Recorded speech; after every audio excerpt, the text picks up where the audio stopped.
ये बोट का टाइम होता है 45 मिनट का। जब आप लोग किला घूम के आएंगे ना 45 मिनट के बाद, तो आप लोग को यही बोट में बैठना है। ये बोट का नाम लासानी है। क्या नाम है?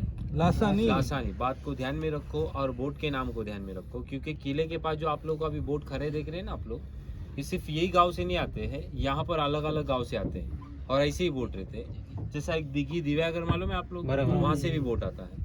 एक मुरुट से आता है और अपन जो आए वो राजपुरी से आता है। अपनी बोट का नाम लासानी है और 45 मिनट का वक्त होता है अंदर उतरने के बाद।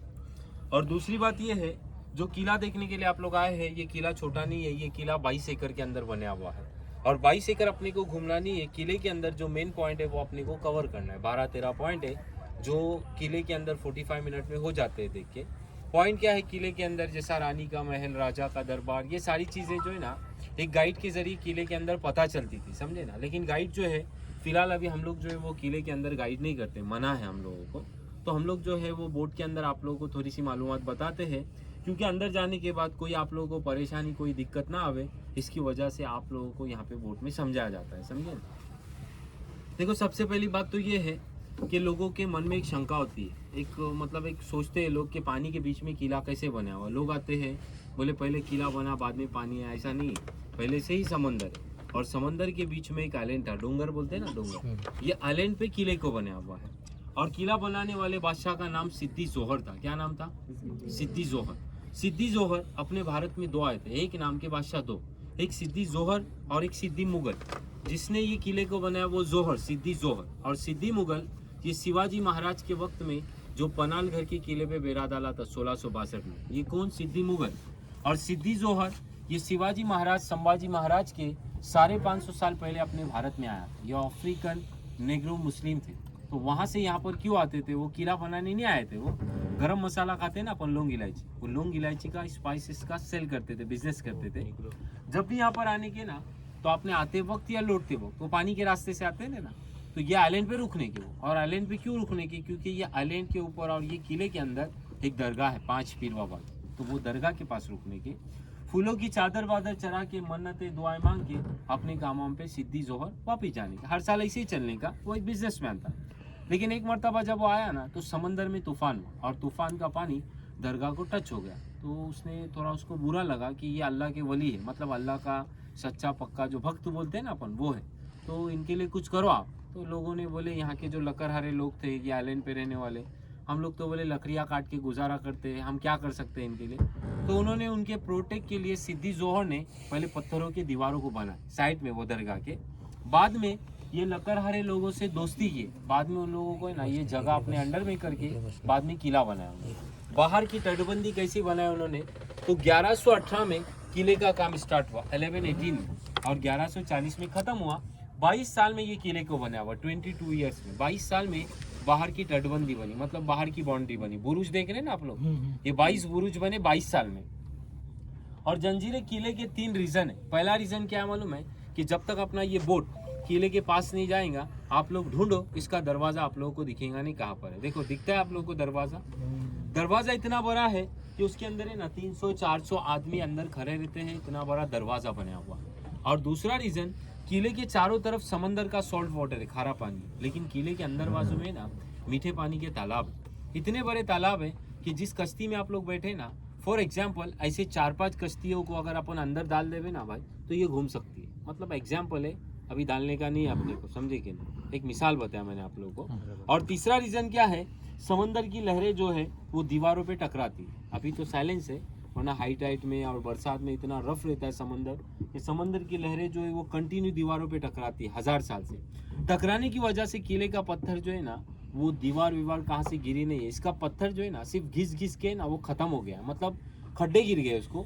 लेकिन इसके बीच में जो मटेरियल इस्तेमाल किया हुआ है ना, वो मटेरियल जगह नहीं छोड़ा। मटेरियल क्या इस्तेमाल किया? सीमेंट नहीं था उस ज़माने में, कुछ ऐसा लिक्विड विक्विड नहीं था।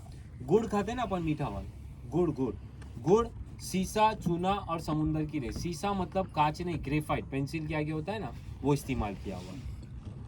अभी ये बाहर की मालूमात। अभी जंजीरे किले के अंदर आप लोग जब एंट्री करेंगे ना, एंट्री भाई, तो एंट्री करने के बाद आपको कैसे जाना है?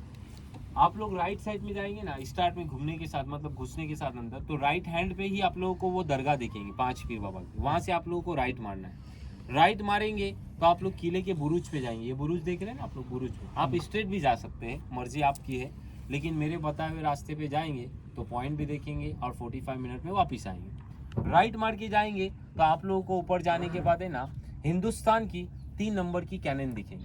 मतलब हिंदुस्तान में जो 3 नंबर पे कैनन आती है ना, जंजीरे किले के अंदर है। जंजीरे किले के अंदर 122 तोप है, लेकिन सबसे बड़ी कैनन जंजीरे किले के अंदर जो है वो हिंदुस्तान में 3 नंबर पे आती है। जो फर्स्ट कैनन का नाम है मुलुक मैदान, हिंदुस्तान के अंदर, जो बीजापुर के अंदर है। दूसरे नंबर का नाम है मीना तोफ, जो दौलताबाद के अंदर है। और तीसरे नंबर का भी आप लोग देखेंगे कलाल बंगरी, समझे ना। उसका वजन है ना 22,000 किलो का, 22 टन, 18 फीट लंबा है, 6 किलोमीटर तक गोला उड़ने का, 12 घंटा धूप में रहता है, गर्म नहीं होता है। 5 मेटल में बने हुआ है उसको, 6 किलोमीटर तक गोला उड़ने का। सदियां बीत गई है, आज भी तोफ को जाके देखो आप लोग, जंग नहीं पकड़ा है। वरना आपको पता है कि खारी हवा के सामने कोई भी लोहे की चीज़ जल्दी से ख़त्म हो जाती है, लेकिन हज़ारों साल से वो जैसी है वैसी है। तोफ देखने के बाद आप लोग आगे जाएंगे ना, देखो तीसरे बुरुज पे, आगे देखो उधर साइड, तीसरे बुरुज पे जाएंगे ना, एकदम आखिरी बुरुज पे उस तरफ के, तो वहाँ से आप लोग को है ना नीचे उतरना है। नीचे उतरेंगे तो ये खिड़कियाँ देख रहे हैं आप लोग, नीचे साइड में देखो बीच में, यहाँ पे जाएंगे आप लोग। ये क्या चीज़ है, तो ये वॉच टावर था, वॉचिंग टावर होता है ना वो। देखो अभी अंधेरा लग रहा है ना आप लोगों को, अंदर से जो है ना किले के अंदर से अभी अपन बोट चला रहे हैं तो वो अपने को देख सकते हैं, लेकिन अपने को कुछ दिखता है कि अंदर का। तो ऐसा डे नाइट सिस्टम उन लोगों ने वॉचिंग टावर बनाए थे। फिर आप लोग वॉचिंग टावर के बाद वही सीढ़ियों से जब नीचे उतरेंगे ना, तो जमीन के अंदर है ना ऐसे दरवाजे बनाए हुए, जो आधे जो है वो मिट्टी की वजह से ना, दीवार गिरने की वजह से बुझ गए हैं। बाकायदा आप लोगों को समझ में आएगा, वो दरवाजे जो है वो समंदर के नीचे उतरते हैं। ये समंदर 60 फीट गहरा है और इसके नीचे से यहाँ के बादशाहों ने एक रास्ता बनाए थे, अंडर वाटर टनल। समंदर के 60 फुट नीचे से रास्ता गांव के अंदर खुलता है, जिस गांव से आप लोग टिकट निकाले। देखो वहाँ पर वो नारियल के दरख्त के नीचे टूटी हुई दीवार देख रहे हैं आप लोग, देखो सामने साइड में अर्श बनाई हुई है, और उसके सामने देखो 2 मीनार है सामने, दिखा क्या, ये वहाँ पर खुलता है। फिर आप लोग आगे जाएंगे तो आप लोगों को मीठे पानी का तालाब दिखेगा, जो 60 फीट गहरा तालाब है। और 60 फीट गहरा क्यों खुदा, क्योंकि ये किला बनाने के लिए पत्थर जो है वो बाहर से नहीं लाए हुए।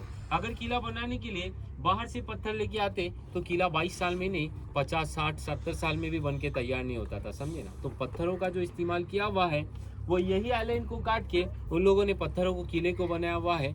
जब ज़्यादा नीचे गए तो नीचे से झरना लगा, स्प्रिंग होता है ना, वो पानी मीठा मिला, वहाँ पर ही खुदवाना बंद किया, और जहाँ पानी होता है उधर ही बस्ती बनती है, मतलब घर बनते हैं। किले के अंदर 550 घर भी थे 1947 तक। 1947 के बाद किला गवर्नमेंट ने लिया, वरना ये किला जो ये अजिंक्य किला अनकैप्चर फोर्ट है, फतेह नहीं हुआ है। सिद्दी जोहर का वंश पीढ़ी अभी भी बाकी है। आप लोग मुरूड में जब आए ना, तो मुरूड में आने से पहले आप लोग को एक राइट साइड में देखो एक नवाब पैलेस मिला हो, वो इनका है। तो रानी का पैलेस, राजा का पैलेस किले के अंदर भी था। तो इसके अंदर के जो कीमती सामान आते हैं ना, वो पैलेस के अंदर ले जाके रखे हुए, नवाब पैलेस के अंदर, समझे ना, जो रास्ते में देखे वो। फिर आप लोग आगे आएंगे तो किले का सबसे टॉप पॉइंट दिखेगा, जिसको लोग बाली किला कहते हैं। वहाँ जाएंगे तो आप लोग को चारों तरफ का किला दिखेगा और चारों तरफ का समुंदर नजर आएगा। 22 एकड़ है या नहीं है आप खुद जाके तजुर्बा करो, समझे ना, ऊपर से। फिर आप लोग नीचे आएंगे तो आप लोगों को है ना किले के अंदर है ना एक सबसे ऊंची बिल्डिंग दिखेंगी, पत्थरों की बनाई, बाकायदा आपको समझ में आएगा बिल्कुल। वो दरगाह के ये जो बिल्डिंग है ना, वो राजा का दरबार था, कॉन्फ्रेंस रूम होता है ना, वो था। कॉन्फ्रेंस के अंदर राजा जब मीटिंग नाच गाना करने के, तो किसी के घर पे जाके ना दावत नहीं देने के। उस जमाने में उन लोगों का है ना नगारे बजने के, मतलब उस जमाने में व्हाट्सअप ये कुछ दावत वावत देने का सिस्टम नहीं ना था, अभी भाई बहुत फास्ट हुआ है ना। उस जमाने में ड्रम बजाने के, व्हाइट वाला देख रहे हैं ना आप लोग, यहाँ से ड्रम बजने के और लोग समझ जाने के राजा का बुलावा आ गया, सब लोग इसके अंदर साइड में जमा हो जाने के, समझे ना। फिर आप लोग किले के आगे साइड में आएंगे, वो दरबार देख के, तो आप लोग है ना किले के मेन गेट पे आएंगे। मेन गेट पे आने के बाद आप लोगों को है ना एक सिंबल दिखेगा, एक सिंबल बनाया हुआ है पत्थरों के अंदर, मतलब दीवार के अंदर है ना ऐसा कोरियर काम करके हाथी और शेर को बनाया हुआ है। एक शेर है और 6 हाथी को उसने पकड़ा है, 4 पैर में पकड़ा है ऐसा, और मुंह में है और दुम में है। इसका मतलब क्या मालूम है, यहाँ के जो सिद्दी जोहर बादशाह जो थे ना, वो खाली किले पे हुकूमत नहीं करते थे, किले के अलावा इनकी हुकूमत 6 तालुके पे थी, जिसमें से पहला तालुका मुरूड है, जहाँ से आप लोग आए ना वो, दूसरा तालुका शिरवर्धन और तीसरा मसला तालुका, यहाँ के 3 तालुके। उसके अलावा इनकी हुकूमत गुजरात में चलती थी, कच्छ, काठेवार और जाफराबाद पे, समझे कि नहीं आपको। तो उन्होंने अपने पावर को बताया कि मैं राजा और हाथी जो है वो मेरी हुकूमत है, वरना आपको पता है कि जंगल का बादशाह राजा होता है, शेर होता है, लेकिन हाथी उससे बड़ा होता है, समझे कि नहीं आप लोग। तो ये हिस्ट्री है, ये हिस्ट्री जो थी ये सिद्दी जोहर की थी। अभी सिद्दी जोहर का और शिवाजी महाराज का क्या संबंध है, क्या हिस्ट्री है इन लोगों की। तो देखो, संभाजी महाराज और शिवाजी महाराज के वक्त में सिद्दी जोहर नहीं थे इधर, सिद्दी जोहर मर गए थे, सिद्दी कासम थे। कौन थे? सिद्दी कासम। संभाजी महाराज की और सिद्दी कासम की 3 मरतबा लड़ाई हुई। ऐसे तो किले के ऊपर कान्हूजी अंग्रेज, चिमाजी अप्पा, ब्रिटिश लोगों ने भी अटैक किया, लेकिन संभाजी महाराज ने 3 मरतबा अटैक किया। जब तीसरी मरतबा अटैक हुआ ना, तो इसका फायदा कैसा उठाया कान्हूजी अंग्रेज ने कि संभाजी महाराज जंजीरे को जीत रहे हैं, और इसने डायरेक्टली हल्ला जो किया, जो अटैक किया, वो रायगढ़ फोर्ट पे अटैक किया। तो फिर संभाजी महाराज ये किला छोड़ के रायगढ़ को बचाने के लिए गए। क्यों रायगढ़ को बचाने के लिए गए? क्योंकि रायगढ़ जो है वो कैपिटल है, मतलब उनकी राजधानी है, समझे ना। अगर राजधानी हाथ में से जाती तो उसके बाजू में पनालगढ़ है, प्रतापगढ़ है, वो भी चला जाता। इसके लिए जंजीरा किला छोड़ के वो किले को बचाने के लिए गए। और देखो, पहले जो अटैक होते थे ना, वो पहाड़ों से होते थे, डोंगर से होते थे, पानी से नहीं होते थे, क्योंकि शिप विप नहीं थे पहले। तो देखो, पहाड़ सामने, और पहाड़ के ऊपर जो बॉक्स देख रहे हैं ना आप लोग, ऊपर साइड में देखो, वहाँ पे संभाजी महाराज आए थे और वहाँ से अटैक किया था 3 मरतबा।